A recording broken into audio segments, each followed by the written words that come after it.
ආයුබෝවන් මං අදත් ඔයාලව සිංහල අරණ YouTube නාලිකාවට සාදරයෙන් පිළිගන්නවා. ඉතින් මං අදත් ඔයාලා එක්ක යම් දැනුමක් බෙදා හදාගන්න තමයි මේ සූදානම් වෙන්නේ. මං මීට කලින් ඔයාලට වීඩියෝ එකක් අරගෙන ආවා ගුවන්විදුලිය පිළිබඳ. ඒකෙදි මං කතා කළේ ගුවන්විදුලි හඳුන්වලා එහි තියෙන ලක්ෂණ මොනවද කියලා. ඉතින් මං අද කතා කරන්න බලාපොරොත්තු වෙන්නේ ඒකෙම තවත් දිගුවක් විදිහට ගුවන්විදුලියේ තියෙන සීමාවන් මොනවද කියලා. මොනවද මේ ගුවන්විදුලියේ තියෙන සීමාවන්? එකක් තමයි ගුවන්විදුලියේදී තොරතුරු ලබා දීම සඳහා හඬ පමණයි යොදාගන්නේ. රූපවාහිනිය වගේ රූප මාධ්‍ය භාවිතා කරන්නේ නැහැ. ඒ නිසා යම් අවස්ථාවලදී සවන් දෙන්නට ඉක්මනින්ම තොරතුරු අමතක වෙලා යන්න පුළුවන්. ඒකට කදිම උදාහරණයක් තමයි මැතිවරණයකදී ඡන්ද ප්‍රතිඵල කියනකොට එකවර විශාල සංඛ්‍යාවක් ඉදිරිපත් කිරීමෙන් ශ්‍රාවකයාට ඒක අමතක වෙන්න පුළුවන්.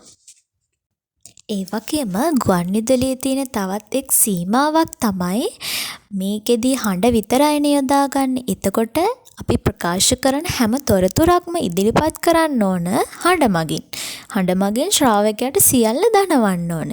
ඉතින් එහෙම කරනකොට sannivedana දුෂ්කරතා ඇති වෙන්න පුළුවන්. ඒ විතරක් නෙමෙයි ඉක්මනින් තොරතුරු අමතක වෙලා යන නිසා සීමිත රඳවා ගැනීමක් තමයි මේකෙන් කරන්න පුළුවන්.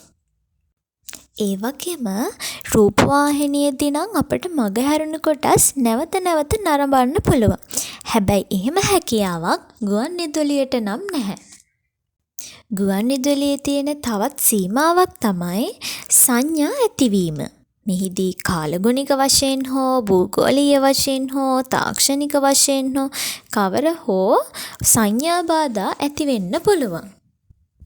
ඒ වගේම කාලය පිළිබඳවත් මෙහිදී ගැටලු ඇති වෙනවා. ඒ විතරක් නෙමෙයි වර්තමානයේ වෙනකොට ඩිජිටල් මාධ්‍යකරණය හමුවේ ගුවන්විදුලියට දැඩි තරගයක් තියෙනවා. ඒකත් අපිට මේ ගුවන්විදුලියේ තියෙන සීමාවක් විදිහට හඳුනගන්න පුළුවන්. ඒ වගේම වෙළඳ ප්‍රචාරණය සාර්ථක කරගන්නට නොහැකි වෙනවා. සීමිත ප්‍රතිපෝෂණ පමණක් ලැබෙන අතර යම් විටක ඒවා නොලැබෙන්නටත් හැකියාවක් තියෙනවා.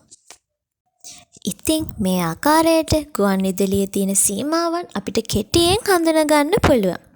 යලිත් මෙවන් වූ වැඩසටහනක් සමගින් ඔබ හමුවට මේ බලාපොරොත්තුවෙන් සමුගන්නවා. ඔබට සුබ දවසක්.